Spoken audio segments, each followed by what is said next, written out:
अस्सलाम वालेकुम वरहमतुल्लाहि वबरकातुहू। मैं अब्दुल्ला जमाल ते साडी अज गाल महाड़ दा जिहड़ा टॉपिक है वो है तालीम। असां गरीब लोग आखिर अग्गां ते क्यों नहीं बन सकदे, तरक्की क्यों नहीं कर सकदे? सारे जिहड़े वडकियां दी सोच होंदी है वो आखदे न कि बच्चियां को ज़्यादा तालीम हासिल ना करो।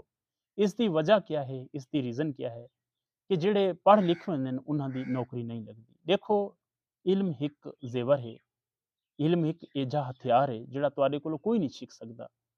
नबी पाक सल्लल्लाहु अलैहि वसल्लम दा फरमान है कि इल्म नाफिया हर मुसलमान मर्द औरत ते फर्ज है। साकू इन जेवर को हासिल करना चाहिए है। ये सारी कामयाबी दी सब तो पहली सीढ़ी यो है। देखो, इल्म एक एजा जेवर है जिहड़ा साकू बाशऊर इंसान बनेंदे, साडे वास्ते लोगों के दिल विच इज्जत पैदा कर देंदे। यकीनन तुसां ये गाल नाल एग्री थीसो कि अगर एक अमीर आदमी है, अगर उनके कोलो इल्म कहनी, वो एक बाशऊर इंसान कहनी, लोग उनकी इतनी इज्जत नहीं करेंदे जितनी एक गरीब की करेंदन जिहड़ा बाशऊर है, अच्छा पढ़ा लिखा इंसान है।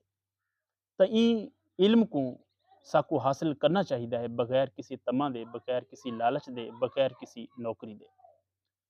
बहरहाल एक गरीब आदमी को सोच आई कि मैं अपनी औलाद को तालीम देवनी है, ते वो वैंदे अपने चौधरी दे कोलों जिंदे कोलों वो नौकरी कर रहा हुंदा है।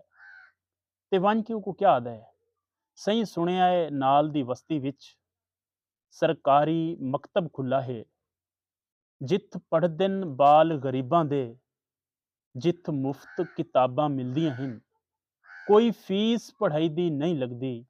मैं सुनिया है इल्म खजाना है, इल्म है चानन अखियां दा, 7 पीढ़ियां मेरियां गुजरियां हिन, जनाब दी ताबेदारी विच इहो मंगना अजर गुलामी दा, सदियां दियां अनियां अखियां विच मैं इल्म दा सुरमा पावना है, मैं अपना पुत्र पढ़ावना है। अमीर उस गरीब दियां गल्लां नूं सुणदा रह गया ते अमीर सोचा है कि अगर इहदा बच्चे इहदे पढ़ लिख गया ते मेरी नौकरी कौन करे सी। ते अगू चौधरी क्या आदा है, अगू चौधरी धुणे क्या आदा है, वो जरा सोच समझ के बोलिया कर, तेरा बाल ਸਕੂਲੇ ਜਾਸੀ ਨਾ, ਉਹਨੂੰ ਵੇਖ ਕੇ ਦੋਆਂ ਲੋਕਾਂ ਨੂੰ ਰੀਸ ਅਮਸੀ ਬਾਲ ਪੜ੍ਹਾਵਣ ਦੀ, ਜੇ ਰਸਮ ਪੜ੍ਹਾਈ ਦੀ ਚੱਲ ਪਈ ਤਾਂ ਮੇਰੇ ਬਖਤ ਦਾ ਸੂਰਜ ਢਲ ਜਾਸੀ, ਮੇਰੇ ਮਾਲ ਦੇ ਪੱਠੇ ਕਹਿ ਕਰਨੇ ਨ, ਮੇਰੇ ਕੌਣ ਨਵੇਸੀ ਕੁੱਤਿਆਂ ਨੂੰ, ਮੇਰੇ ਬਾਲ ਸ਼ਿਕਾਰ ਤੋਂ ਹਟਸਨ ਤਾਂ ਲੜ ਕੌਣ ਮਰੇ ਸੀ ਗੱਡੀ ਦੇ। ਤੇ ਗਰੀਬ ਆਦਮੀ बेचारा सुनता रहा तो वह चौधरी ਨੂੰ कुछ आख भी नहीं सकता, तो वह अपनी आह कटदा है।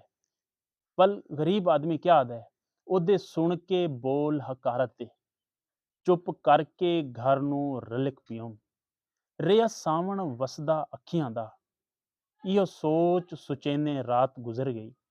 मेरा पुत्र है नाजिक फुल्लां तू, नहीं अग रख सकदा डपटे ते, नहीं गरम अवेजां चाह सकदा। यह सोच सुचेने अख लग गई। एक वेख्या मंजर खाब दे विच, मेरे पुत्र दी कंड ते बसता है, ओदे हत्थ च हार है फुल्लां दा, उत्ते अड्डियां चा ओ गल मेरे, हार पवाना चांदा है। अजा अख दा खाब अधूरा हा, उडो घर दा कुंडा खड़क पिया। मैं आखिया कौन है की आना है, अगू बोलिया मुंशी चौधरी दा, तेनू चौधरी साहब सडेंदे हिन।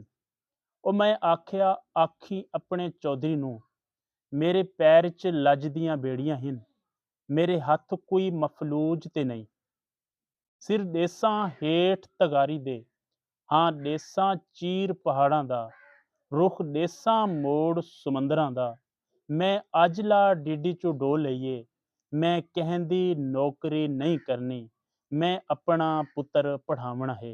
ਉਹ ਵੰਝ ਆਖੀ ਆਪਣੇ ਚੌਧਰੀ ਨੂੰ, ਕੱਲ ਸਿਗਰਟ ਆਪ ਬਖਾਵਣ ਦੀ, ਜਾਂ ਹੁੱਕਾ ਪੀਵਣਾ ਛੱਡ ਦੇਵੇ, ਮੈਂ ਅਜਲਾ ਡਿੱਡੀ ਚੋਂ ਡੋ ਲਈਏ, ਮੈਂ ਕਹਿੰਦੀ ਨੌਕਰੀ ਨਹੀਂ ਕਰਨੀ, ਮੈਂ ਆਪਣਾ ਪੁੱਤਰ ਪੜ੍ਹਾਵਣਾ ਹੈ, ਮੈਂ ਆਪਣਾ ਪੁੱਤਰ ਪੜ੍ਹਾਵਣਾ ਹੈ।